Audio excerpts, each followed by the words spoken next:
Assalamualaikum warahmatullahi. Bismillahirrahmanirrahim. Alhamdulillahirabbil alamin. Nahmaduhu wa nasta'inuhu wa nastaghfiruh. Wa na'udzu billahi min syururi anfusina wa min sayyiati a'malina. Man yahdihillahu fala mudhillalah wa man yudlilhu fala hadiyalah. Asyhadu an la ilaha illallah wa asyhadu anna Muhammadan abduhu wa rasuluh. Allahumma salli ala Muhammad wa ala ali Muhammad kama sallaita ala Ibrahim wa ala ali Ibrahim wa barik ala Muhammad wa ala ali Muhammad kama barakta ala Ibrahim wa ala ali Ibrahim fil alamin innaka Hamidum Majid. Rabbi shrah li sadri wa yassir li amri wahlul 'uqdatam min lisani yafqahu qawli amma ba'd. Alhamdulillah, kita bersyukur kepada Allah Subhanahu Wa Taala kerana kita berkumpul lagi pada hari ini. InsyaAllah hari ini dalam kelas muda kita berkenaan tarikh tasyrik Islami. Kerana kita kali terakhir kita bincangkan itu, kita dah masuk kepada bahagian berkenaan dengan sebab-sebab percanggahan di kalangan para sahabat. Sebab fatwa tu beza. Kenapa para sahabat Nabi SAW, Nabi satu dan Quran satu. Tapi kenapa mereka bercanggahan? Kita kata itu dia dua sebab utama yang disebut. Itu yang dia dinyatakan. Pertama adalah berkenaan dengan tajuk perbezaan para sahabat dalam pemahaman. Yang kita kata perbezaan mereka tu sebab mereka dalam bahasa Arab dalam bahasa Arab. Sebab Al-Quran kan turun dengan bahasa Arab. Tapi dalam para sahabat memahami apa yang dirumuskan oleh Al-Quran, contoh-contoh macam apa, lafaz sudah dua makna, macam mana kuruk ada maksud dengan suci, ada faham dengan haid. Lepas tu kemudian kita kata ataupun yang dirasakan pertentangan antara dua hukum kerana macam iddah untuk wanita yang hamil, yang mati suami. Kan dia dua perkara. Dia hamil, dia beranak dan dia mati suami. So, jadi bila dua tadi dia ada dua hukum. Satu hukum untuk perempuan beranak, lahirkan anak, yang mana dia lahir je anak terus bersih daripada dia lepas daripada iddah. Satu lagi hukum adalah berkenaan dengan tajuk orang mati suami, dia kena ada dia kena 4 bulan 10 hari. So dua hukum tadi bertindan. Macam mana difahami macam tu. Kemudian contoh lain macam contoh macam dua maksud daripada segi turutan dan masalah ilak tu itu kita belajar. Kemudian dia sumpah tu kan, adakah niat orang tersebut melebihi, sebaik saja dia kata nak buat lebih daripada tempoh, adakah terus dah jatuh untuk kita suruh talak ataupun tunggu sampai dia habis tempoh, cukup kepada dibenarkan 4 bulan Allah Taala nyatakan lilladzi lam yunsa'im tarabbusu arba'ati asyhur. Jadi untuk orang yang mengilak isteri dia disuruh tunggu 4 bulan. Okey. Kemudian itu tiga perkara. Okay, kemudian kita kata perbezaan para sahabat juga dalam fatwa mereka berlaku sebab perbezaan dalam mereka dalam mendengar daripada Rasulullah SAW. Okey, perbezaan mereka dalam mendengar daripada Rasulullah SAW. Dan kemudian kesungguhan dalam mendapatkan sunnah, ataupun contoh macam kita kata macam para sahabat tersebut bila mereka ada yang duduk dengan Nabi tempoh yang panjang, dan ada yang duduk dengan tempoh yang pendek, ataupun sibuk dengan urusan lain. Okey, dan juga kesungguhan dalam nak memahami maksud sunnah. Jadi kita kata kita ada ambil satu sampai 3 perkara. Tiga. Kita ambil satu pertama berkenaan dengan sahabat tu mendengar satu hukum atau fatwa dan Islam, tapi orang lain tak dengar. Lalu dia yang tak dengar tadi akan berijtihad dengan pendapat sendiri. Okey. Kadang-kadang ijtihad dia bertepatan, kadang-kadang bercanggahan dengan hadis Nabi SAW. So itu kita kata antara punca utamalah yang menjadikan perbezaan.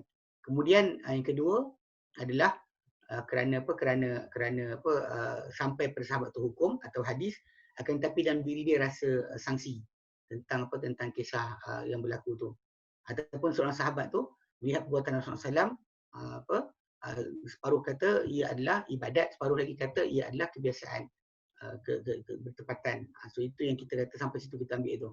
Kita baca sampai situ. Hari ini kita akan masuk pada yang keempat.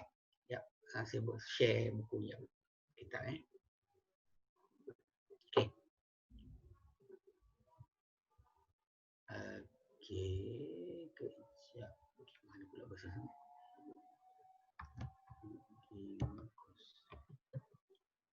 Okey. Okey 50. Okey, jadi D dal. Tempat abjad alif ba jim dal 4.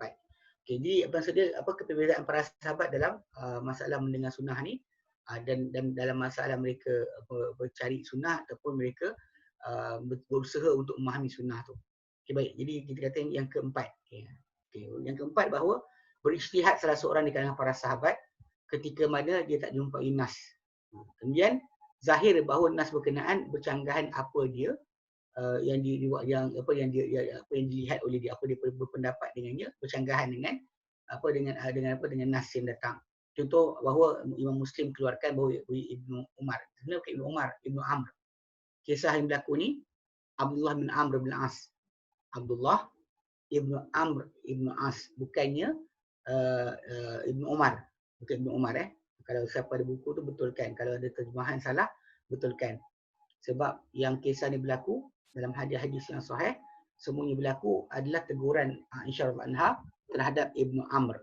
Abdullah Ibnu Amr, bukan Abdullah bin Umar. Bukan Abdullah bin Umar, tapi Abdullah bin Amr.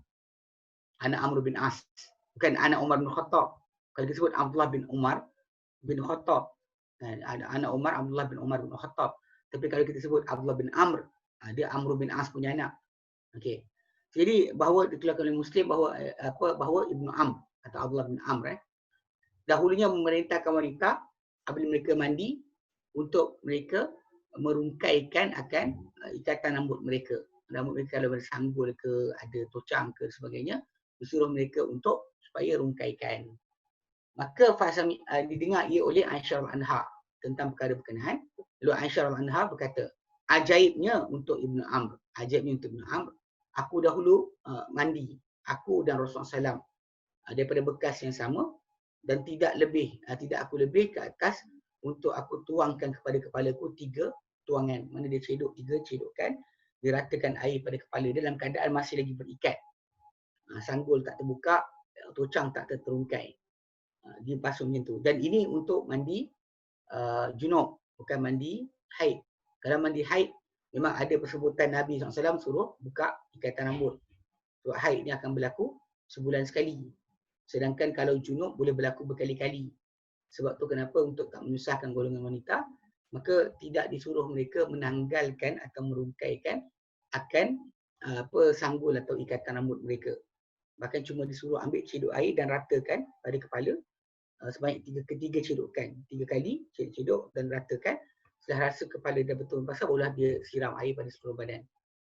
Jadi dia ceritakan, dia kata bila disebut tentang Rasulullah dalam kisah tersebut untuk maklumkan bahawa Rasulullah yang ajar dia, bukan dia mandai-mandai buat perbuatan itu tanpa pengetahuan Rasulullah SAW. Bahkan Rasulullah suruh dia buat macam tu, cukup untuk tuangkan 3 cedokan air pada kepala dia. Contoh dekat sini yang kita faham ijtihad para sahabat, kemudian didapati ada nas yang bercanggahan. So jadi timbullah 2 pendapat tersebut. Tapi kita kata macam teguran yang berlaku daripada Aisyah radhiyallahu anha tu, sebab Aisyah terdengar kata-kata Abdullah bin Amr kata macam tu kepada setengah wanita. Jadi Aisyah terus tegur. Baik. Kemudian contoh lain macam ditanya Abu Musa al-Ash'ari mengenai faraid. Dalam faraid bila berlaku ada anak perempuan, si mati ada anak perempuan, kemudian ada anak kepada perempuan anak lelaki, cucu perempuan daripada anak lelaki. Kemudian ada saudara perempuan, ada saudari perempuan. Maksudnya 3 orang. Maksudnya orang tu mati, dia tinggalkan 3 orang waris. Dia ada anak dia, cucu dia daripada anak lelaki, kemudian saudara perempuan dia. Lalu berkata Abu Musa al-Ash'ari, untuk anak perempuan separuh, untuk adik-beradik perempuan separuh, dia kata, adapun untuk maksudnya dia tak sebut berkenaan dengan cucu. Cucu perempuan tu macam tak dapat. Sebab memang kita sebut dalam Quran dalam ayat yang datang berkenaan dengan tajuk cucu anak perempuan punya anak, dia tak disebut dalam ayat ayat apa faraid, ayat 11, ayat 12, ayat 176 secara direct disebut berkenaan dengan adik-beradik perempuan, disebut berkenaan dengan anak perempuan, tapi tak disebut tentang cucu perempuan daripada anak lelaki yang memang diwaris. Diwaris diwaris. Kalau ikut pada kedudukan, memang cucu perempuan dengan adik-beradik perempuan kita kepada si mati dia sama je kedudukan dia. So, contoh macam apa, si mati ni mati, anak perempuan dia punya, anak perempuan ni direct. Okay, direct. Tapi cucu perempuan lintas satu. Mana cucu perempuan tu nak sampai kepada si mati, lintas bapa dia baru sampai. Macam tu juga masalah adik-beradik perempuan. Jarak dia dengan si mati adalah dari bapa atau mak kan. Bapa si mati. So maksud dia ikut pada jarak mereka berdua melintasi seorang. Dia bukan direct. Yang direct cuma anak perempuan saja. So bila cuma dalam mungkin ketika mana Abu Musa Asy'ari keluarkan pendapat atau jawabnya itu, dia melihat kepada Al-Quran yang ada. So cucu tak masuk dalam tu, tak disebut secara terang-terangan. Disebut terang-terangan anak perempuan, disebut terang-terangan adik-beradik perempuan. Lalu dia kata apa? Dia cakap itu. Dia kata amma Ibnu Mas'udin fa sayu'atibuni. Dia kata aku cakap macam ni tapi Ibnu Mas'ud pasti akan marah aku, dia kata. Akan check aku balik, akan komen aku balik.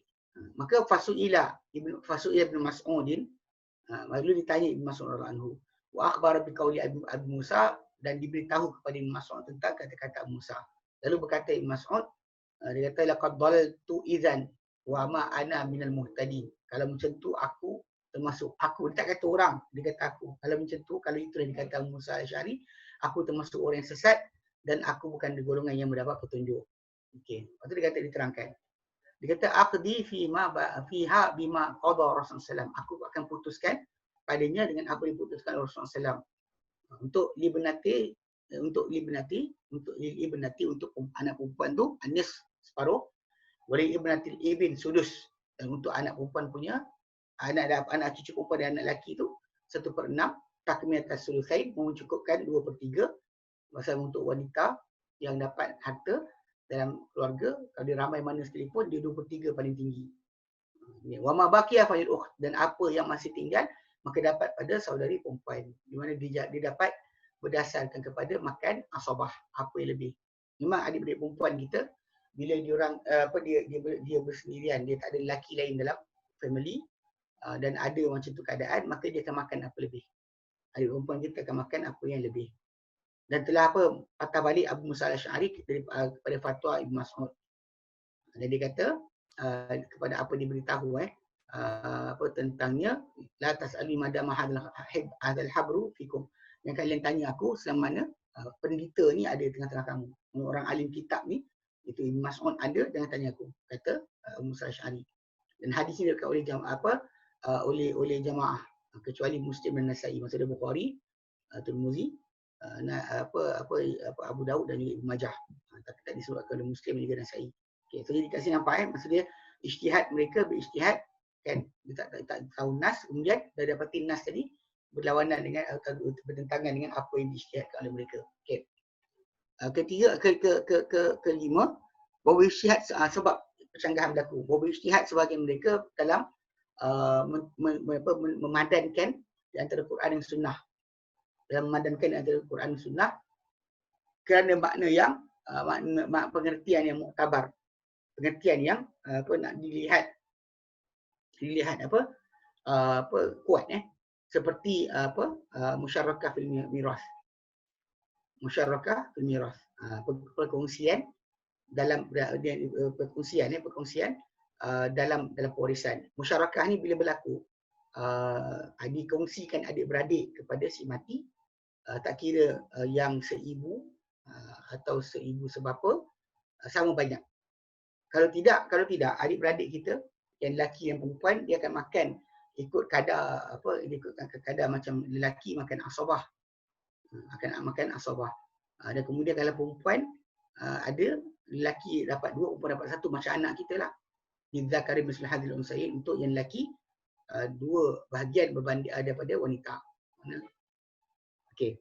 Jadi bila disebut macam tu, Okey, bila sebut demikian, dia datang Al-Quran, datang Al-Quran, firman Allah Taala dalam surah An-Nisa. An-Nisa ayat ke-12. Ayat ke ayat ke-12. Okey. Ayat ke-12 Allah katakan wa in kana rajulun yurasu kalalatan.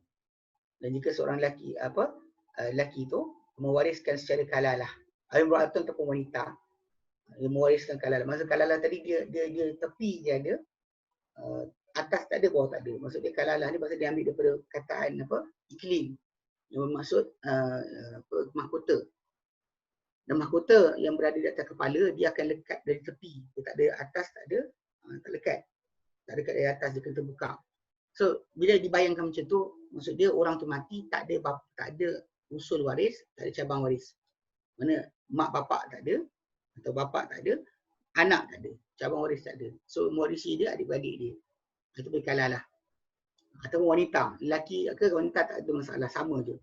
Dan dia mati walahu ukhtun, dan dia ada saudara, walahu akhun au ukhtun, dia ada saudara lelaki atau saudara perempuan. Falikulli wahidin minhum as-sudus, maka untuk seorang di kalangan lelaki wanita tadi ada 1/6. Sama banyak. Dia tak jadi macam kalau ayat 176 disebut berkenaan dengan lelaki dapat 2, perempuan dapat 1. Okey, fa in kanu aktsara min zalika, kalau mereka adik-beradik yang disebut ni sebenarnya ada seibu mereka lebih daripada itu, fahum syuraka fi thuluth, mereka berkongsi sama banyak dalam 1/3. Dari 1/3 harta dibagi, kalau adik-beradik dia ramai, 20 orang ke lelaki perempuan semua dapat sama. Ini untuk adik-beradik yang seibu. Dan dia kata ada percanggahan antara para ulama pada bahawa ayat ini pada anak ibu, anak mak. Maksudnya kalau seorang tu mati, mak dia ada anak dengan suami lain. Seorang tu mati, dia ada adik-beradik daripada seibu. Lain bapa tapi satu ibu. Mana adik-beradik seibu tu akan dapat makan macam ni. Seorang 1/3, seorang 1/6. Kalau dia ramai, dia dikongsi 1/3. Kalau dia seorang, dia makan 1/6. Kalau dia ramai, dia makan 1/3. Mereka makan 1/3. Okey, datang dalam hadis yang disepakati, okey, bila Nabi SAW sabdakan, Nabi kata alhikul faraidha bi ahliha, fama baqiya fali aula rajulin dzakarin. Susunkanlah faraid ni dengan ahlinya. Mana yang pecahan-pecahan yang diberikan oleh Allah Taala, yang ada 1/2 ke 2/3 sebagainya, susunkanlah dengan orang-orangnya. Dan apa masih tinggal baki lepas daripada itu, maka untuk orang lelaki yang paling utama. Jadi dalam perkara ni maksud dia kalau lelaki paling utama, ya ini berkenaan dengan tajuk makan asabah. Contoh kata adik-beradik yang lelaki sebapak dengan saya. Bila saya mati, harta saya kalau dia kata dia seorang, dia makan semualah. Kalau dia kata dia ada dengan isteri saya. So isteri saya akan ambil, kalau saya tak ada anak, dia akan ambil 1/4. 3/4 pergi pada adik-beradik saya. 3/4 akan pergi pada adik-beradik saya. Dia akan makan apa lebih, apa ahli pecahan makan. Kemudian apa baki itu akan diberi pada mereka. Itu yang maksud berkenaan dengan hadis Nabi tersebut. Maka apabila melihat Umar bin Khattab dalam musyarakah, itu bahawa adik-beradik yang kandung tidak tertinggal untuk mereka satu benda pun. Sedangkan mereka akan berhimpun, bila berhimpun mereka ni bersama dengan adik-beradik, dengan anak ibu semati. Dan juga kekeluargaan ini berkuat menjadikan adik-beradik yang kandung tu dia kata kekeluargaan tu dia kuat menjadikan adik-beradik kandung tu berkongsi dengan adik-beradik seibu, anak ibu tu. Kerana dia sekurang-kurang keadaan lebih kuat. Bahkan dia lebih pasal dengan si mati kan, berkongsi. Contoh macam kalau saya mati, kalau mak saya ada anak lain dengan suami lain, kalau anda kata adik-beradik saya yang kandung yang seibu sebapa dengan saya, dia berkongsi dengan saya mak dan bapa. Sedangkan adik-beradik seibu kongsi mak saja. So dia lebih kuat. Lebih kuat sepatutnya. Tapi oleh kerana masalah dia adalah adik-beradik kandung saya yang lelaki, diorang makan apa lebih. Lepas ahli keluarga dapat dah ambil semua habuan, dia tak ada makan lain. Contoh macam kes lah, bila seorang tu mati, macam saya mati, katakanlah mak saya ada lagi. Perempuan terbalik. yang mati tu perempuan. Seorang wanita mati, kemudian tinggal suami, kemudian tinggal mak dan tinggal adik-beradik, seemak ada dan adik kandung pun ada, adik-beradik yang seibu sebapa pun ada. Satu mak dan juga satu mak satu bapa. Jadi laki-laki ada perempuan, lelaki perempuan tak salah. Tapi yang pentingnya kat sini yang adik-beradik yang seibu seibu sebapa, kalau andai kata dua orang ada ramai kan. Dua orang ada ramai. Dua dapat 1/3. Mak saya dapat 1/6. Ini terbalik seorang perempuan mati, suami dia dapat 1/2, suami dapat 1/2, kemudian mak dia 1/6, 1/3 yang pergi pada adik-beradik yang seibu dia. Sebab itu yang Allah sebut dalam ayat 12 surah An-Nisa. Pasal kalau dia kata fahum syuraka fi thuluth, kalau mereka ramai daripada itu, mereka berkongsi 1/3. So bila dah kongsi 1/3, adik-beradik kandung tak dapat apalah. Sebab dah habis. Orang dah makan semua. Jadi kita ada dalam tajuk ni memang kita kata Umar bin Khattab dia hadapi persoalan ni. Jadi dikatakan persoalan Umar. Okey. Jadi dia kata sini dan bila berkata kepada dia Zaid bin Thabit kata pada Umar, dia kata hab anna abahum kana himaran. Katakanlah kita terimalah bahawa bapa mereka yang seibu sebapa ni dengan si mati yang dia tunggu asabah, dia makan apa lebih. Tapi kalau kita kata bapa dia keldai, atau seorang dengan mereka kata itu hab anna abana kana hajaran fil yammi, katakanlah bapa kami ni ada batu dalam air, batu dalam sungai. Okey. Tapi bukankah kami dengan mereka mak kami satu? Kenapa mereka dapat kami tak dapat?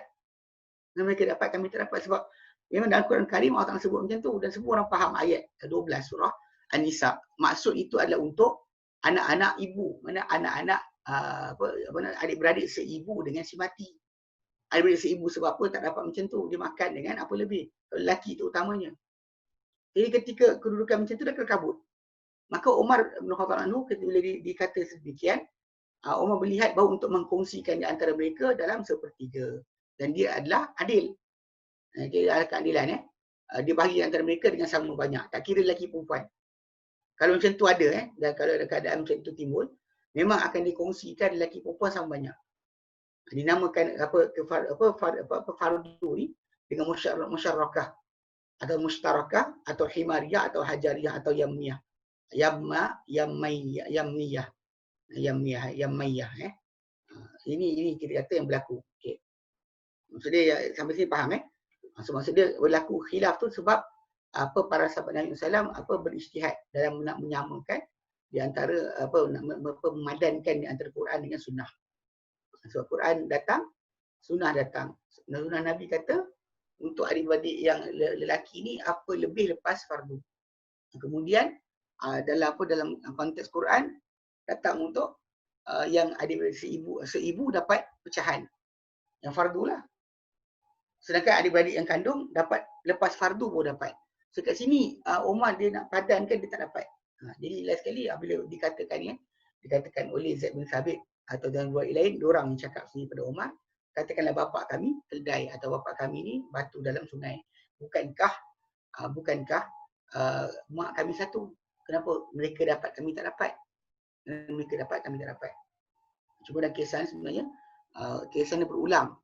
Pada tahun Umar bin Khattab putus kali kedua, kumpulan adik-beradik yang tahun sebelum tu tak dapat datang jumpa Umar.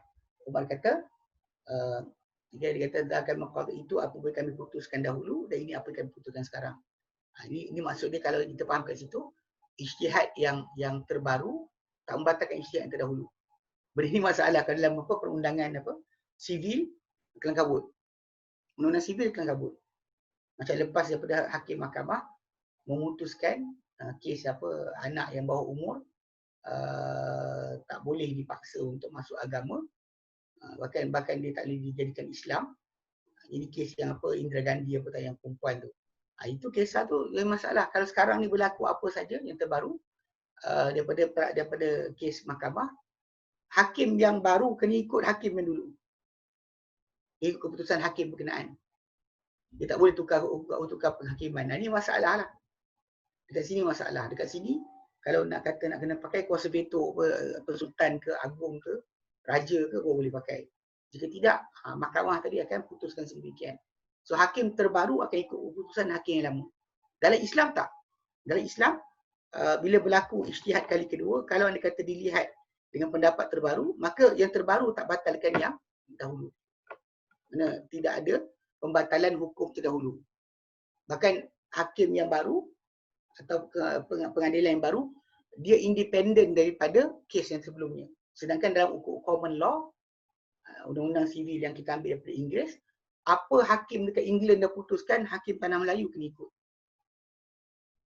Ni beku panggil, jumut. Tapi banyak orang tak mengaku.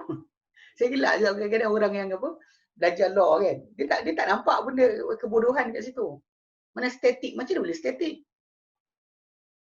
Dan dulu kan saya pernah ceritakan macam kes waktu yang kes budak-budak yang dekat tahfiz yang 2017 tu. Yang bakar budak-budak bakar budak tahfiz sampai mati.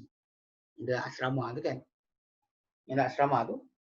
Jadi bila kebetulan waktu saya pergi haji, saya duduk sebilik dengan seorang magistrate. Dia tak mengaku dia magistrate mula, lama dia cerita. So dia kata apa? Dia kata, Ustaz, budak-budak tu akan lepas. Budak-budak yang buat tu akan lepas. Saya kata kenapa? Dia kata sebab ada kes lain. Pembunuhan budak bawah umur kepada budak bawah umur yang lain. Budak bawah umur membunuh. Sebelum tu dia kata ada seorang budak lelaki tikam budak perempuan 11 kali sampai mati sebab budak perempuan tu ejek dia gemuk. Jadi bila keputusan mahkamah dulu lepaskan budak lelaki berkenaan daripada sebarang hukuman, yang baru dia kena follow yang tu dia kata. Kes yang baru kena follow yang dahulu. Ini undang-undang sivil atau undang-undang common law yang kita pakai sekarang, dia terikat dengan hakim terdahulu punya fatwa, bukan fatwa lah, keputusan akan mempengaruhi hakim yang kemudian. Ini sangat-sangat tidak adil lah. Sebab kita bersuasana berbeza dan bertukar dan bahkan memang kita kata keadaan terbaru boleh membolehkan kita untuk tukar. Sebab tu Omar bila kes yang Hajariah tadi atau Omariah tu, yang kisah keluar adik-beradik seibu sebapa kandung dengan si mati dan adik-beradik seibu berkumpul dalam pewarisan harta dan bila percampuran berlaku dan tiba-tiba yang ini tak dapat langsung. Yang ini dapat, yang tak dapat. So Omar ketika tu dia putus kali pertama dibagi adik-beradik seibu saja sebab seibu tak dapat. Tapi kali kedua dia putuskan semua dapat kongsi. So jadi yang tahun yang dulu datang jumpa dia nak tukar hukum, Omar kata tak boleh. Omar kata itu kami hukum dahulu, ini kami hukum sekarang. Tak ada sebarang pembatalan hukum. Tapi dalam undang-undang sivil, tuan-tuan kena faham, kita yang datang kelas ni kena faham bahawa undang sivil tak boleh. Mana hakim yang kedua, hakim yang terbaru berikut keputusan hakim yang dahulu. Sebab tu bila kadang-kadang dalam undang-undang mahkamah dan sebagainya, banyak orang kata lawyer ni pandai dan sebagainya. Sebab apa? Sebab dia kena hafal. John lawan Mayer, ni sekian lawan sekian, dalam peraturan sekian. Bila ada proceeding, ada prinsip mana ada satu keputusan telah dibuat sebelum tu, yang terbaru ikut yang tu. Dia ikut automatik, dia akan ikut. Sebab tu macam kes yang sekarang ni ada kita kenal orang yang mualaf masuk Islam, dia tengah fight untuk dapatkan anak dia punya agama tukar kepada agama Islam. Tadi pasal kes yang Indira Gandhi tu terlepas dimenangkan yang kafir tu ke atas yang Islam, maka sampai bila selagi tak ada ni dia akan terus macam tu. Ini masalah ni. Okay? Baik. Okay, itu sebab kedua. Sebab kedua masalah mereka dalam masalah berkenaan dengan tajuk memahami dan masalah mendengar pendengaran mereka terhadap sunnah. Berapa banyak mereka dengar sunnah atau nas hadis Nabi, banyak tu percanggahan tu akan timbul. Ketiga, perbezaan mereka dalam berijtihad ketika tiada nas.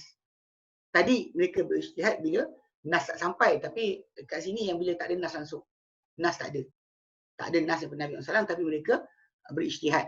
Kat sini pun mula timbul masalah percanggahan, penyebab bagi percanggahan. Di antara itu adalah persoalan dalam pewarisan harta. Yang antaranya Gharawiyah, yang mana berlaku dalam apa dalam warisan tersebut berlaku suami, bapa dan ibu, ataupun isteri, bapa dan ibu.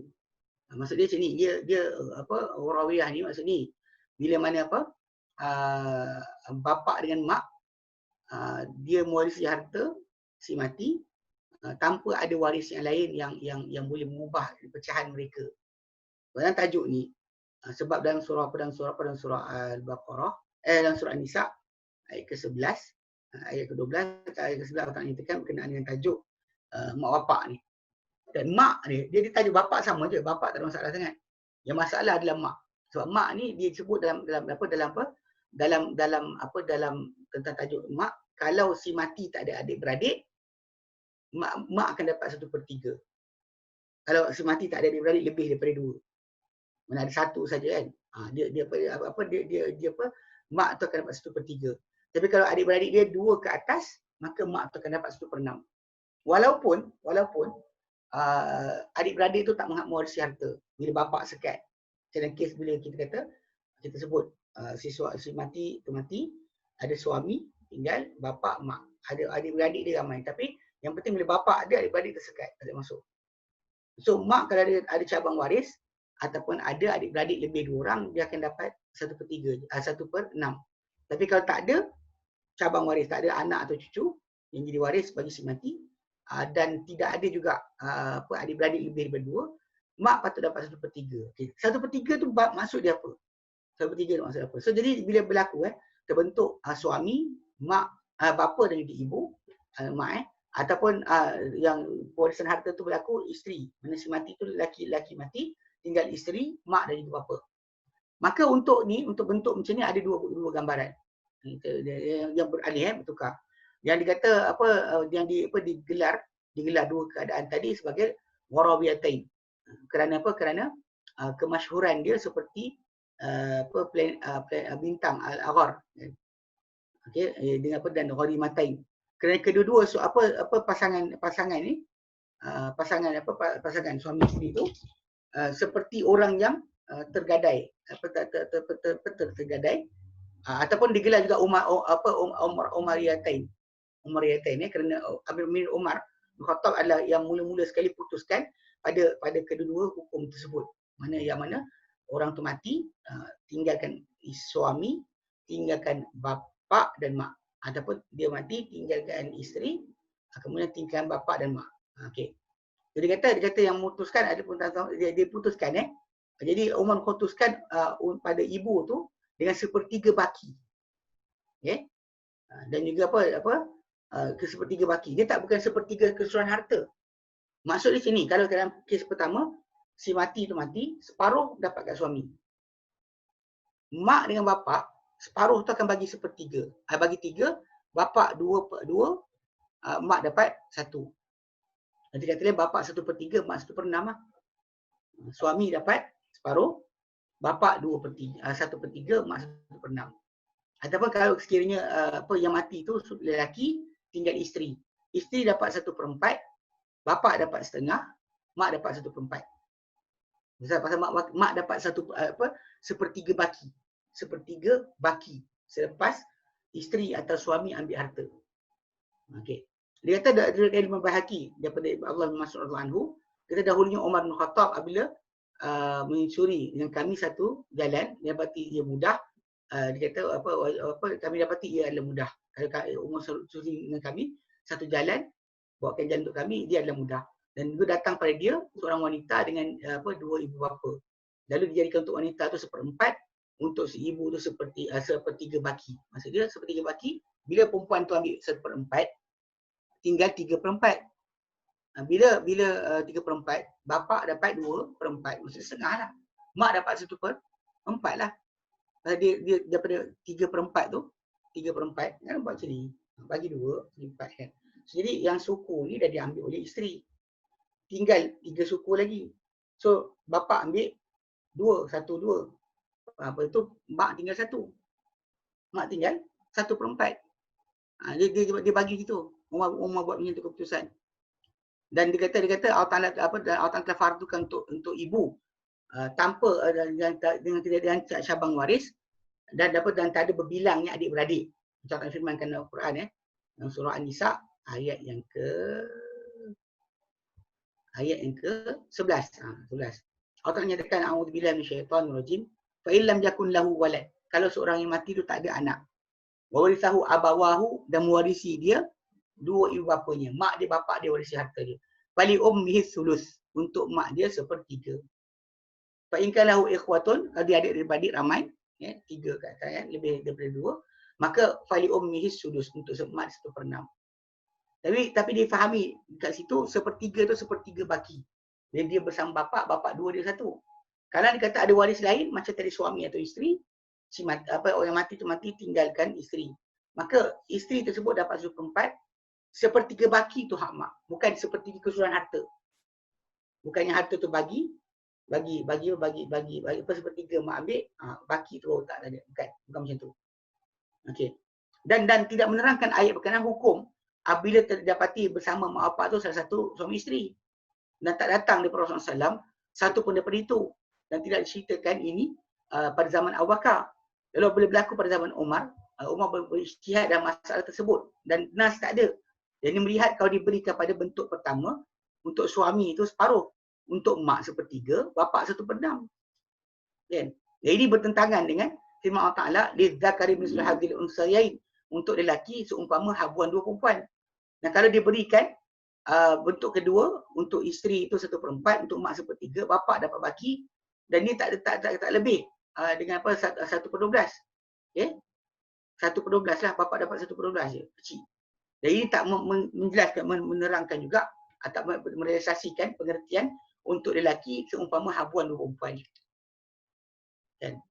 Maka dia melihat, maka Umar melihat untuk membahagikan apa harta tu sesudah suami atau isteri itu di antara mak bapak berkenaan, dengan pecahan untuk lelaki seumpama habuan dua perempuan, dan menyepakati Umar bin Khattab punya keputusan ni, Uthman bin Affan, Zaid bin Thabit, Abdullah bin Mas'ud dan selain mereka. Dan ini adalah apa yang diambil oleh imam empat mazhab. Semua 4 mazhab ambil pendapat ni. Tapi menyanggahi mereka Ibnu Abbas radhiyallahu anhu, dan dia melihat bahawa untuk mak tu sepertiga secara mutlak. Sepertiga peninggalan secara mutlak. Tak kira sama ada bersama dia ada suami atau isteri, berpegang zahir ayat. Dan dengan hadis yang sepakati yang berkata susulkanlah faraid atau fardu-fardu tu pecahan-pecahan kepada ahlinya. Apa yang tertinggal baki, maka untuk lelaki yang paling utama. Okey. Dan benda berkati Ibn Sirin, jumhur para ulama.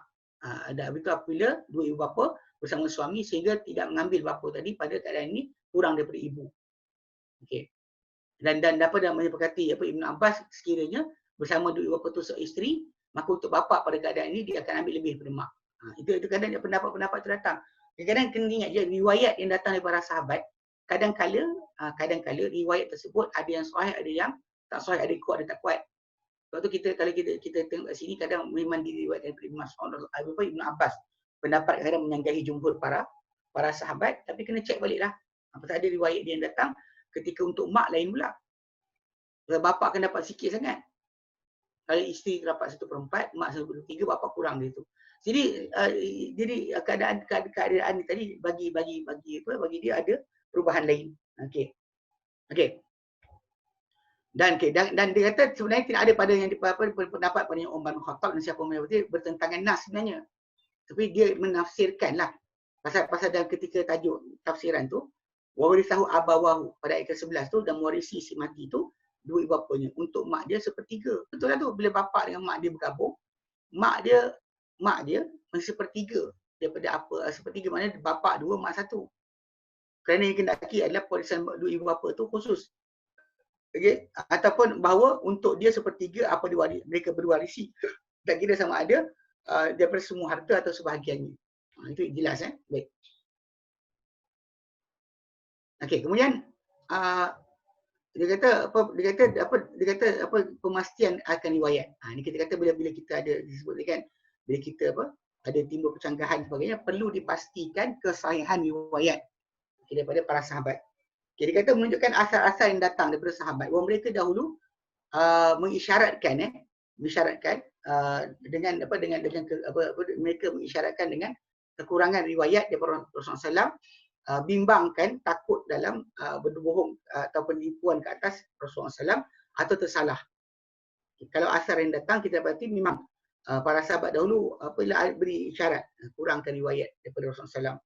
Sebab mereka bimbang takut jatuh dalam pembohongan atau kesilapan. Dan kerana banyak apa yang diriwayatkan. Sebab Nabi, Quran datang dari Nabi dalam bentuk yang limited. Sedangkan percakapan Nabi, perbuatan Nabi, perakuan Nabi berlaku tiap-tiap hari.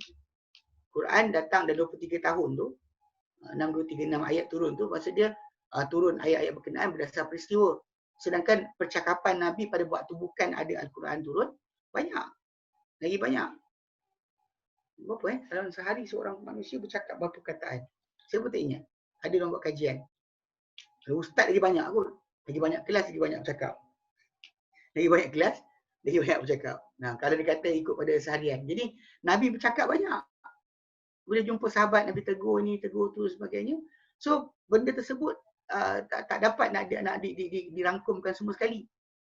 Dan dikata dan pengetahuan setiap seorang di kalangan para sahabat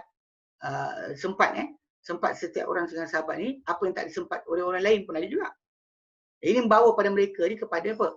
Mencari-cari pada apa diriwayatkan. Okey, dan memastikan dan kesahihannya. Jika dahulunya Abu Bakar dan juga Umar menuntut bagi siapa-siapa yang meriwayatkan satu hadis untuk datangkan dengan saksi, menyaksikan untuk dia bahawa benda itu betul dicakap. Dan mungkin ini dikata yang menyebabkan punca mereka buat demikian adalah bahawa mereka dahulu bimbang banyak riwayat yang akan menyekat mereka daripada Al-Quran Karim. Bimbang Al-Quran Karim tidak diberikan tumpuan yang penuh, lalu diorang sibuk tentang riwayat tentang hadis, lupakan Quran. Sedangkan hadis itu penjelas Quran. Kalau kita kata penceritaan tadi berkaitan dengan ayat, so mereka pun ambil berat, concern. Umar pun concern. Dan bahkan bila dia tanya bila dia kumpul tanya pendapat para sahabat yang lain tentang sesuatu perkara, dia ketika tu nak dapatkan kalau ada daripada Nabi punya arahan. Bila ada arahan Nabi, kita akan tinggalkan. Kita kata-kata Umar, dia kata kami tak akan tinggalkan sunnah Rasulullah SAW kerana kata-kata seorang wanita yang kami tak tahu dia ingat atau lupa. Dia ingat atau lupa. Maksud dia dekat situ concernnya dia dengan sabda Nabi. Takkan mereka langgar sabda Nabi SAW. Okay, itu kena faham. Tapi dalam periwayatan tu diorang agak macam berjaga-jaga sangat. Okey. Sebab diorang tak benarkan tulis. Nabi tak benarkan mereka tulis, tapi Nabi benarkan mereka ingat. Sebab Nabi SAW pernah larang mereka daripada menulis selain Al-Quran. Nabi kata dalam hadis Sahih Muslim, dia kata, la taktubu anni, yang kalian tulis daripada aku. Man kataba anni ghairal Quran falyamhu. Barang siapa tulis dariku selain Quran, maka padamkanlah ia. Kata Nabi SAW kepada para sahabat. Tapi dalam masa Nabi galakkan mereka hafal. Nabi kata, Nadullahu mura'ad sami'a minna syai'a. Semua tak bahagikan seorang yang dengar dari kami satu perkara. Wa'aha, dia ingat, dia berikan tumpuan. Fahafidhaha, dia hafal. Fa'addaha kama sami'aha, dia sampaikan balik macam mana dia dengar. Ini hadis mutawatir. Lebih 40 orang sahabat Nabi ceritakan hadis ni. Jadi kena faham. Jadi sebab tu kita kata walaupun Nabi tak benarkan tulis, tapi Nabi benarkan untuk periwayatan, untuk ingat. Cuma diorang sendiri macam berjaga-jaga. Baik. Dia kata terlibatkan Imam Az-Zahabi dan Tazkiratul Huffaz kitab beliau berkata di antara mursal Ibn Abi Mulaikah adalah kisah-kisah mursal Ibn Abi Mulaikah tabi'in wa as-Siddiq radhiyallahu anhu, itu Abu Bakar telah menghimpunkan orang ramai setelah kewafatan Nabi mereka. Dan dia berkata, kata Abu Bakar, innakum tuhadithuna an Rasulillah, kalian menceritakan dari Rasulullah SAW ahadis, cerita-cerita takhtalifuna fiha, yang kalian bercanggahan padanya. Wan nasu ba'dakum asyaddu ikhtilafa, dan orang ramai selepas kalian lebih dahsyat lagi percanggahan. Fala tuhadithu an Rasulillah syai'a, yang kamu cerita dari Rasulullah SAW satu benda pun. Faman sa'alakum faqulu baina wa bainakum kitabullah. Kalau siapa menanya kamu satu perkara, maka katakanlah di antara kami dan kalian ada kitab Allah. Fastahillu halalahu wa harrimu haramahu, maka halalkanlah yang diharamkan oleh kitab Allah, dan halalkan yang dihalalkan oleh kitab Allah Ta'ala, dan haramkan yang diharamkan oleh kitab Allah Ta'ala. Ini riwayat-riwayat yang datang tentang para sahabat punya periwayatan hadis ni. Kemudian diriwayatkan daripada Qurzah bin Ka'ab.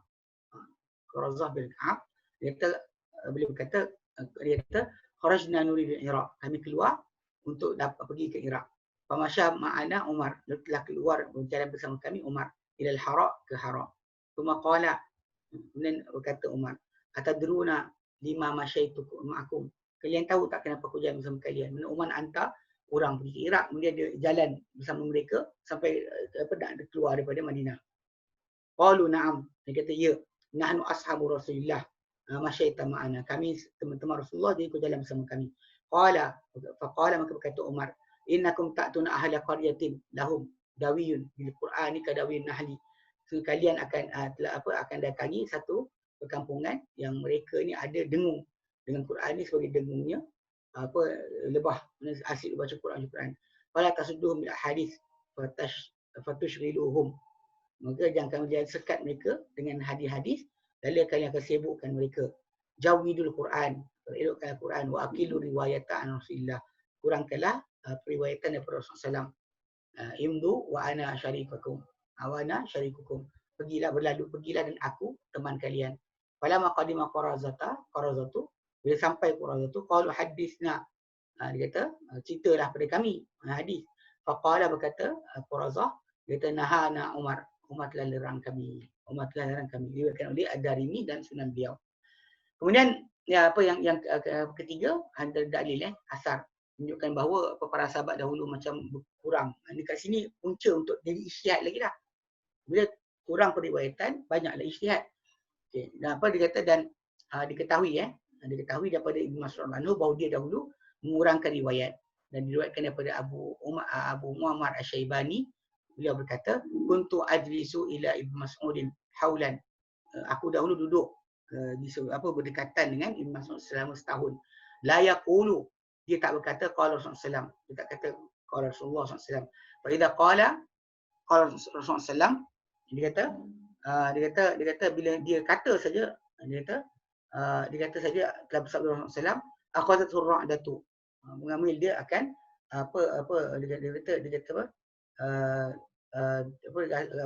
kejutan, dan dia kata hakaza au nahwa za au qarib min za.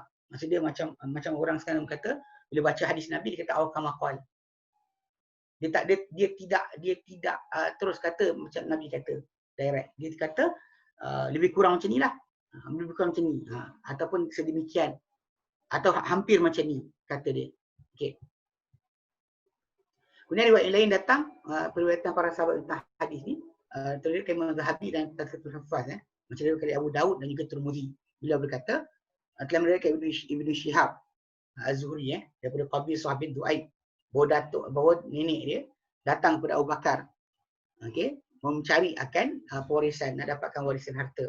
Lalu berkata kepada dia, Abu Bakar, aku tak dapati untuk engkau ma'ajidu laki fi kitabillah syai'a. Aku tak dapati untuk engkau pada kitab Allah suatu benda. Wa ma alimtu anna Rasulullah dzakara laki syai'a. Aku tak ketahui bahawa Rasulullah SAW dahulu sebut untuk engkau apa-apa. Tsumma sa'alana, kemudian Abu Bakar tanya orang ramai. Faqama al-Mughirah bin Syu'bah bangun. Faqala, maka dia kata sami'tu Rasulullah SAW yu'tiha as-sudus. Aku dengar Rasulullah SAW akan berikan dia 1/6. So dia nenek kan, gantikan mak. Faqala hal ma'aka ahad. Maka berkata Abu Bakar, engkau ada siapa tak yang dengar benda ni? Bersama engkau dengar. Dia kata, wa syahida Muhammad bin Maslamah bimisli dzalika. Lalu kita menyaksikan Muhammad bin Maslamah dengan seumpama itu. Fa anfadahu laha, maka telah melepaskan akan habuan tersebut kepada perempuan berkenaan, Abu Bakar radhiyallahu anhu. Ini tengok cara mereka nak berhukum. Dia sendiri tak ingat. Walaupun kita tahu bahawa Abu Bakar As-Siddiq radhiyallahu anhu adalah sahabat Nabi yang sangat rapat, tapi dalam masa sama dia sendiri tak ada dengar. Dia tanya orang ramai siapa dengar. Lepas tu bila orang tu kata dengar, Abu Bakar kata, siapa bersama engkau? Siapa yang dengar bersama engkau? Nak pastikan orang yang dengar tak silap. Okey. Dari Bukhari juga dan Muslim daripada Abi Sa'id Al-Khudri radhiyallahu anhu, dia berkata, kuntu jalisan fi majlisin min majalis Ansar. Aku duduk dalam satu perhimpunan atau satu majlis daripada majlis orang Ansar. Fajar Musa faza'an. Dia datang Abu Musa Al-Asy'ari dalam keadaan terkejut. Faqalu ma afza'aka, apa yang mengejutkan kau? Qala, berkata Musa, amarani Umar an atihi, telah memerintahkan aku Umar untuk aku datang pada dia. Fa'ataituhu, lalu aku datang pada Umar. Fasta'zantu salasan, lalu aku minta izin pada Umar 3 kali. Falam yu'zan li, maka tak diizin bagiku. Aku assalamualaikum, dan assalamualaikum, assalamualaikum 3 kali, tapi tak ada siapa jawab. Faraja'tu, aku patah baliklah. Faqala, lalu Umar datang, dia kata, lalu Umar datang balik jumpa cari aku. Qala ma mana'aka an ta'tiyana. Apa menghentikan kau daripada datang pada kami? Faqultu inni ataitu fasallamtu ala babika salasan. Dia kata aku telah datang dan sungguhnya aku beri salam. Aku telah datang dan aku beri salam pada pintu rumah kau sebanyak 3 kali. Falam yuruddu alayya, mereka tak balas pada aku apa-apa. Waqad qala Rasulullah sallallahu dan sungguhnya telah bersabda Rasulullah sallallahu, idza sta'zana ahadukum salasan falam yu'zan falahu falam yu'zan lahu falyarji'. Bila diminta izin seorang kamu untuk masuk rumah ke terjumpa seorang sebanyak 3 kali, maka lalu tak diizinkan untuknya, maka patah baliklah, balik. Qala Umar kata apa? La ta'tiyanni ala hadza bil bayyinati. Hendaklah engkau bawa kepada aku dengan perkara ini dengan bukti. Faqalu la yaqumu illa asgharul qaum. Lalu ketika mereka kata tu, takkan bangkit kecuali orang paling muda, dia kata. Faqala Abu Sa'id ma'ahu, faqama Abu Sa'id ma'ahu fashahida lahu. Lalu telah bangkit bersama dengan Abu Musa Asy'ari, Abu Sa'id bangkit bersama dia, lalu bersaksi untuk dia. Faqala Umar li Abu Musa, lalu berkata Umar kepada Abu Musa, inni lam attahimuka, aku tak tuduh engkau, maksudnya aku bukannya accuse engkau untuk menipu dan sebagainya. Walakinnahul hadis, tetapi dia adalah cerita an Rasulullah sallallahu alaihi wasallam, Rasulullah sallallahu. So dia orang sangat berjaga-jaga untuk bercerita daripada Nabi sallallahu. Ini kita kata kenapa punca kes apa? Ijtihad tertimbul sebab dia orang nak kena pastikan ia benar-benar daripada Rasulullah sallallahu. Dan diriwayatkan Mughirah bin Syu'bah bahawa Umar bin Khattab radhiyallahu anhu telah minta musyawarah pada mereka fi imlasil mar'ati, yakni asaq pada tentang imlas, iaitu keguguran seorang wanita, anak gugur tu, seorang wanita. Mana seorang wanita tu diet gugur seorang wanita pasal seorang wanita pukul seorang wanita yang lain, lalu apa keguguran. Okey. Lalu berkata Mughirah bin Syu'bah, qadha fiha Rasulullah sallallahu bi ghurratin. Telah memutuskan Rasulullah padanya dengan ghurrah. Dengan bayaranlah diet. Faqala lahu Umar in kunta sadiqan fa'ati bi wahidin bi ya'lamu dzalika. Jika engkau benar, maka kau datangkan dengan seorang yang mengetahui perkara itu. Qala fa syahida Muhammad bin Maslamah. Telah menyaksikan Muhammad bin Maslamah bahawa Rasulullah dahulu qadha bihi, memutuskan dengan, maksudnya kalau perempuan tu keguguran dipukuli orang, maka dia ada diet, dia dibayar. Dia adalah 1/10 daripada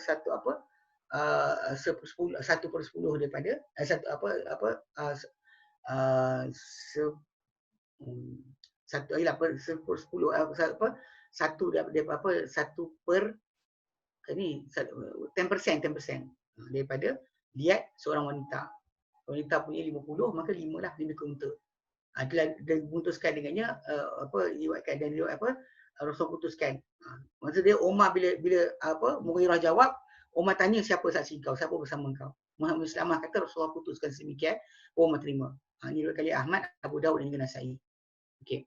Jadi kalau kita faham itu, memang kita kata inilah antara sebab-sebab yang kita kata berlakunya percanggahan fatwa, kadang-kadang juga kita kata percanggahan pendapat di kalangan para sahabat.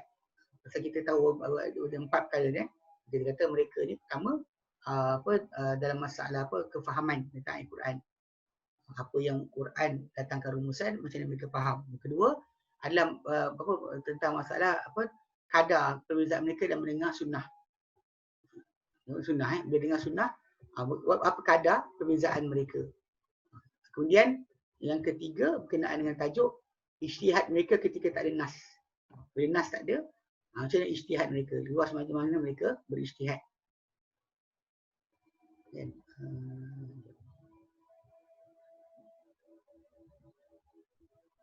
Inilah betul 3. Ketiga tadi 3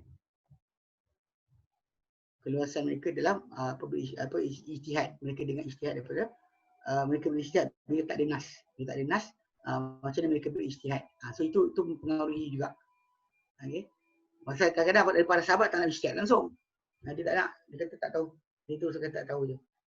Tapi ada yang kata yang berijtihad. So dari situ kita kata tiga keadaan tadi itu antara punca bagaimana punca dan juga pemastian riwayat tu itu juga antara punca bahawa mereka ni bercanggahan sebab tak dengarnya hadis tadi. Punca dia sebab mereka tak nak banyakkan periwayatan daripada Nabi SAW. So balik pada asal mereka dah tahu hukum tadi. Hukum tu dah buat berapa lama. Jadi apa cerita baru tu duk bimbang takut. Terutama bila ada perbezaan cerita di kalangan para sahabat tentang satu peristiwa yang sama. Benda kisah sama tapi ini kata A, dia kata B. So para sahabat bimbang, orang yang kemudian datang makin pening kepala, maka orang sekat. Satu peringkat dia sekat. Cuma kalau betul sahih, datang Nabi, diorang tak akan tinggalkan pendapat berkenaan atau kata-kata tersebut kerana mereka takkan menolak sebarang riwayat daripada Nabi SAW. Yang pentingnya itu kena faham. Baik. Okey, ada soalan? Tak ada Ustaz. Tak ada ke? Tak ada. Okey, sambung sikit. Tak ada sambung ya, sikit. Betul tak ada soalan ni? Betul Ustaz. Okey. YouTube tak ada. Okey, baik. Jadi dalam peringkat zaman para sahabat ni, ini nak penutup mereka ijtihad pada peringkat ini. Kalau kita kata zaman Nabi dahulu memang tak ada langsung sebarang ijtihad sebab mereka totally bergantung pada apa Nabi SAW sabdakan. Apa mereka dengar dari Quran dan apa Nabi terangkan pada mereka. Totally zaman pensyariatan. Mulai daripada tahun utusan Nabi SAW sampai tahun yang ke-11 Hijrah. Dan 11 Hijrah zaman para sahabat Nabi, zaman Abu Bakar merintah sampailah akhir khulafa, iaitu zaman Ali atau Hasan bin Ali bin Abi Talib, itu tahun ke 40 40 Hijrah. Dan orang pasal Nabi kata takunul khilafatu ba'di 30 ama, akan berlaku khilafah sudahku selama 40 tahun 30 tahun. So 11 sampai 40 tu itu tempoh yang kita bincangkan. Okay, baik. Dalam tempoh zaman ni ijtihad. Pasal para sahabat berhadapan dengan banyak perkara ada yang sumbernya nas-nas yang qat'i, thubut dan dalalah. Hukum-hukum yang sumbernya nas-nas qat'i. Macam tentang faraid tu, tentang masalah dirikan solat, tentang wajib haji. Ini yang nas-nas yang sabit. Putus pasti sabitnya dan juga pengertian dia. Dia tak ada double meaning sebagainya. Kemudian hukum-hukum yang sumber-sumber dia adalah nas-nas yang zonni subut, yang diyakini, sabit dan juga petunjuk dia, pengertian dia. Kemudian itu hadislah. Kemudian hukum-hukum yang sumbernya adalah ijma', kesepakatan dari para sahabat. Kemudian keempat, hukum-hukum yang tidak tunjuk kepadanya nas, tidak juga terikat atasnya ijma'. Zaman tu mana hukum yang memang datang dari Nabi SAW dengan jelas, atau dari Quran dengan jelas terang-terangan, mereka tak ada masalah. Kemudian hukum kedua yang datang daripada sumber dia, nas yang diyakini, dirasakan daripada Nabi SAW, sabit dia. Contoh macam kes yang ijtihad yang berlaku daripada sahabat, lepas tu pun datang hadis atau nas menyokong pendapat tersebut. Okey, hadis Kemudian hukum-hukum yang sumber dia adalah ijma', kesepakatan para sahabat. Yang keempat, hukum dia yang tak ditunjuk kepadanya nas, tidak juga terikat untuknya ijma'. Okey. Adapun bentuk pertama, tiada ijtihad baginya. Tak ada ijtihad, diorang tak ada berijtihad. Jadi dia kata dan hanyalah berlaku ijtihad pada semua bentuk-bentuk yang tak terjadi padanya ijma' sebenarnya. Apa yang tak ada ijma', kat situ ada ijtihad. Kalau kesepakatan para sahabat telah terjadi, terlaksana, tiada ijtihad sebenarnya. Okay. Dan dia kata jadi ijtihad ni pada zaman dia atau peringkat zaman para sahabat ni, di sisi para sahabat, lalu ada yang mereka susuri ni adalah bila dijadikan mereka ni sukarnya mereka terhadap nas, kitab Allah Ta'ala atau sunnah Rasulullah SAW, dan dengan musyawarah yang menunjukkan dengan mereka kepada ijma' ataupun kias yang dinamakan sebagai pendapat. Dan contoh ni yang kita sebut ni daripada sebelum apa disepakati kat atas para sahabat lah, pada sebahagian perkara ni sebelum mereka bersepakat setuju, maka jadi ijma' lah. Sebab tu kadang-kadang dalam perkara ni, okey, dan kes awal tadi macam kes yang kita kata benda contoh macam solat maghrib 3 rakaat, tak ada khilaf. Solat maghrib 3, isyak 4, subuh 2, Zuhur 2, Asar 2, tidak ada sebarang khilaf. Macam puasa bulan Ramadan, puasa wajib. Tak ada khilaf. Arak tu haram, tak ada khilaf. Babi tu haram, tak ada khilaf. Tidak ada khilaf ni. Tak ada percanggahan pun. Jadi memang kita kata jadi dalam keadaan ni memang kita kata tak ada ijtihad pada perkara tersebut, tapi yang pada perkara lain yang disukar ke atas mereka ni nas kita Allah Taala atau sunnah Rasulullah SAW. Okey, mereka ketika mana mereka pergi mereka akan lari kepada musyawarah yang sampaikan mereka pada ijma' ataupun kias yang dinamakan pendapat, dan contoh-contoh ni yang kita telah sebutkan sebelum ni kepada apa disepakati oleh para sahabat pada sebahagian perkara atau mereka bercanggahan padanya, yang memberi kepada kita gambaran ijtihad mereka. Contoh macam ketika memutuskan Umar bin Khattab Syuraih sebagai hakim di Kufah. Dia kata apa? Unzur ma yatabayyan laka fi kitabillah. Lihatlah pada apa yang nyata kepada engkau dalam kitab Allah. Dia kata fala tas'al anhu ahad. Kalau nyata, jangan tanya siapa pun tentang perkara itu. Wa ma lam yatabayyan laka fi kitabillah fattabi' fi sunnata Rasulillah. Dan apa yang tak nyata pada kau yang kitab Allah Ta'ala, maka ikutilah padanya sunnah Rasulullah SAW.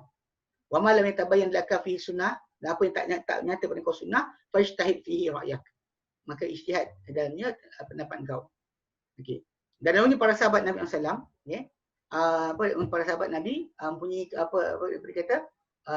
ada keuzuran, dengan alasan dengan keseluruhan alasan untuk berijtihad. Okey. Dia kata dahulu para sahabat ni dia mempunyai keuzuran untuk semua keuzuran dalam masalah berijtihad, kerana banyaknya bercabang kepada dia persoalan dan apa berlaku pada manusia, perkara-perkara baru, dia persoalan dan barangkali mereka memahami daripada izin Rasulullah SAW. Kenapa mereka berijtihad? Sebab izin Rasulullah SAW untuk berijtihad ketika baginda hidup. Ketika Nabi utuskan Muaz bin Jabal, dia kata dalam hadis berkenaan. Cuma hadis ini dipercanggahkan, tapi cara yang Umar cerita tu serupa. Hadis ini dipercanggahkan di mana Muaz bin Jabal bahawa ijtihad di mana tidak dapati nas perintah yang disyariatkan. Dan dalam surat Umar kepada Abu Musa al-Asy'ari, dia kata apa? Summa faham ma fi ma udliya ilaika. Kemudian fahamilah pada apa yang dibawa kepada engkau, mimma warada alaika mimma laysa fil Quran wala sunnah. Daripada perkara yang datang kepada engkau, daripada perkara yang tiada dalam Quran dan yang tiada dalam sunnah. Kemudian kiaskanlah perkara itu di ketika itu. Bandingkan. Wa arafil amsal, dan kenalilah yang paling terbaik, yang paling bagus. Suma'mid fima tara ila ahabbiha ila Allah. Kemudian pergilah pada apa yang kau lihat ia paling disukai di sisi Allah Taala, wa ashbahuha bil haqqi. Dan paling serupa di antaranya dengan kebenaran. Dia suruh juga. Dan para sahabat telah ambil dalam banyak perkara daripada persoalan dengan kias yang sahih. Mereka menjadikan untuk hamba tu separuh daripada orang merdeka dalam pernikahan. Contoh dalam kes talak dan pernikahan, iddah dan sebagainya. Dia kata dan nikah dan juga talak dan juga iddah. Dan kias kepada apa nas hadis Nabi SAW, okay? Berdasar pada surah An-Nisa ayat 25. Wa idza uhsinna, bila mereka telah muhsan, menjaga akan kehormatan dan berkahwin. Fa in ataina bi fahishatin, jika hamba-hamba kamu ni, wanita ni mendatangkan dengan perkara keji, fa alaihin nisfu ma 'alal muhsanati minal azab. Maka untuk mereka separuh daripada apa dikenakan kepada wanita yang bersih, wanita-wanita yang merdeka daripada azab. Separuhlah kan dia kata. Jadi mereka kira kalau anda kata hudud pun separuh, maka termasuk juga masalah iddah, talak dan sebagainya juga separuh. Okay. Dan juga dia kata dan dalam mengemukakan mereka telah mengedepankan Siddiq Abu Bakar Siddiq dalam khilafah. Mereka mengedepankan Abu Bakar. Kenapa? Mereka kata radiyallahu Rasulullah SAW li dinina afalan radahu li dunyana. Rasulullah telah redha untuk dia untuk agama kita, untuk jadi imam. Mengapa kita tak redha untuk dia jadi untuk dunia kita? Maka mereka mengkiaskan keimaman kubra, kepimpinan tertinggi kepada keimaman dalam solat. Kerana solat dilayak, kenapa tak layak dalam masalah pentadbiran? Okey. Jadi dan demikian juga para sahabat telah bersetuju untuk farid dengan aul. Aul tu maksudnya kita besarkan nombor. Kan bila pecahan-pecahan tu saling, sepatutnya pecahan tu hanya 12. Tiba-tiba bila kita campurkan semua pecahan dapat jadi 13. So nombor bagi 13 lah. Dan masukkan yang kurang ke atas ke semua, masukkan kekurangan tu pada semua apa yang memiliki fardu. Mengias kepada masukkan kekurangan ke atas orang yang tergadai. Bila sempit harta dia, harta muflis tu daripada cukupkan, maka diorang tambahkan. Okay, dia kata apa? Khudu ma wajadtum wa laysa lakum illa dzalika. Macam bila dah orang tu dimufliskan, dan diambil harta dia, maka apa yang ada tu itu je. Itulah kalau kata dia lepas jual harta tu dapat, lepas hutang tu katakanlah 10,000. Tapi lepas jual harta dia semua sekali, dapat cuma 9,000. Maka itulah yang boleh. Jadi ini yang mereka kiaskan daripada macam ni. Bila orang yang berhutang, tak boleh cukup bayar dan dimufliskan, apa muflis itulah dia. Dia tak boleh buat lari dah. Dan orang yang minta hutang tadi, itulah yang dapat. Takkan dapat lebih lah. Kerana kalau dapat daripada situ, banyak itulah. Dah dimufliskan orang tersebut. Ini adalah kias. Daripada sini kiaskan kepada tajuk aul tu. Dan mereka kiaskan had ataupun hukuman minum arak ke atas had qadhaf. Di mana diriwayatkan bahawa Umar bin Khattab anhu telah musyawarat pada orang ramai tentang batasan atau had hukuman bagi orang minum arak. Jadi dia berkata sebenarnya orang ramai telah minumnya dan telah berani ke atasnya. Lalu berkata kepada Umar, itu Ali bin Abi Thalib berkata kepada Umar, kemudiannya apa? Inna sakrana idza sakara hudhiya wa idza hudhiya iftara. Dia kata orang yang mabuk ni bila dia orang mabuk ni bila dia mabuk dia akan hilang akal. Dia tak waras. Dan bila dia tak waras dia akan membuat pembohongan. Maka jadikanlah dia batasan dengan hukuman serupa seperti orang mengadakan pembohongan. Lalu Umar jadikan dia 80 rotan mengikut kepada surah An-Nur tentang masalah orang melemparkan tuduhan tanpa saksi, cakap bohong, maka disebut 80 rotan. Dan juga tidak bersendirian Ali dengan kias ini, bahkan disepakati dia oleh para sahabat. Dan hadis ini dikeluarkan oleh Imam Malik dan Muwatta secara terperinci dan dihubungkan oleh Nasai dan juga Imam Tahawi dan berkata padanya sebahagian para penghafal hadis. Okey.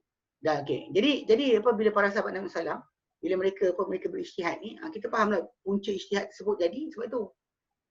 Sebab mereka hukum pada zaman berkenaan pertama yang memang sabit dengan nas Quran, nas yang qat'i dalam sebut. Kemudian yang kedua yang mereka jumpa dengan zanniyah. Tapi bila mereka dalam konsep hadis lah, bila seorang saja riwayatkan dia kata zanni. Ala kulli hal, bila mereka bersepakat ijma', mana tiga benda tadi tak ada sebarang pencanggahan. Cuma pencanggahan ketimbul macam kes kias lah, bila kias tu serupa ke tidak sebagainya.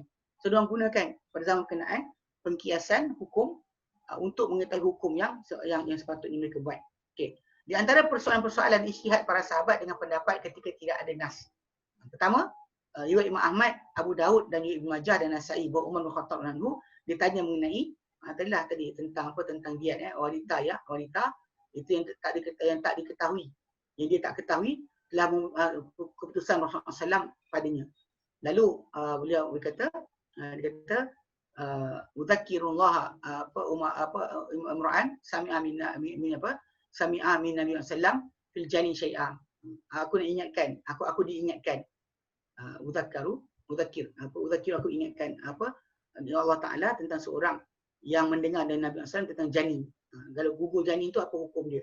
Maka berkata bangun Faqam Hamd bin Malik ibnu Nabirah, dia bangun, dia kata faqala kuntu baina jariyatain li, yakni darratain. Aku dulu di antara dua wanita, dua perempuan, maksudnya dia dua lah madu. Fadarabat ihdahum al-ukhra bi mistah. Lalu terpukul seorang daripada madu ni kepada seorang lagi dengan mistah. Mistah tu dia kata kayu untuk kemah. Lalu fa'alqat janinan maitan. Lalu wanita yang kena pukul tu telah keguguran janin yang mati. Faqada fihi Rasulullah bi ghuratin. Lalu Rasulullah telah beri keputusan dengan diat Faqala Umar, maka Umar pun berkata, in kitna an naqdi fi mithli hadha bi ra'yina. Hampir-hampir kita nak putuskan pada perkara ni dengan pendapat kita. Tapi bila ada hadis Nabi, dia berhenti. Dia kata wa abar an darratain bil jariyatain bil mujarati bainahuma, dan digambarkan mengenai dua madu tersebut dengan dua wanita, dua wanita sebab berdekatan yang kedua wanita tersebut. Jar dua jiran. Digambarkan dengan dua jiran perempuan dengan gambaran, tapi dengan kata madu. Kerana dua-dua tu dekatan. Mistah ni satu kayu apa? Khabak atau fustat, mana kayu untuk tegakkan kemah. Dan maka ditafsirkan urah pada riwayat ni dengan pembahasan hamba. Dengan pembahasan hamba atau ni. Tapi wajib urah ni pada janin bila digugurkan, maka dia kena bayarlah. Fa in saqata hayyan summa mata fihi diyatul kamilah. Kalau dia gugur dan hidup kemudian baru mati, maka kena sempurnalah satu nyawa. Jadi lihat macam mana gambaran Umar. Tengok dengar. Umar kata apa? Kita hampir-hampir memutuskan pada perkara seperti ini dengan pendapat kita sendiri. Dia kata kalau tidak ada didapati keputusan yang diputuskan oleh Rasulullah SAW, dia pasti umat akan berijtihad. Okey. Selain itu contoh lain macam ijtihad para sahabat adalah ijtihad Ibnu Mas'ud anhu. Okey. Ni dah dekat habis waktu dah ni. Okey. Kita berhenti sini. 4 minit lagi Ustaz. Benda-benda? 4 minit. Berhenti. Berhenti. Okey, boleh. Kalau kita teruskan tak boleh. Kalau terus kita ajak. Okey, boleh. Kita lagi kelas saraf pukul apa?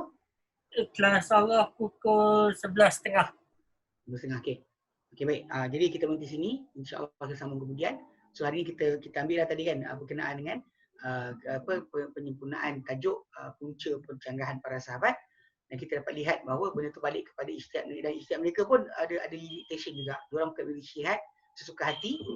Kalau ada nas tentang perkara tersebut, mereka akan pakai balik. Mereka takkan melangkaui nas terutama. Walaupun nas tadi kita kata qat'i apa yang sebut macam Quran dan sebagainya yang jelas, ataupun daripada sunnah Nabi yang dikatakan zanni.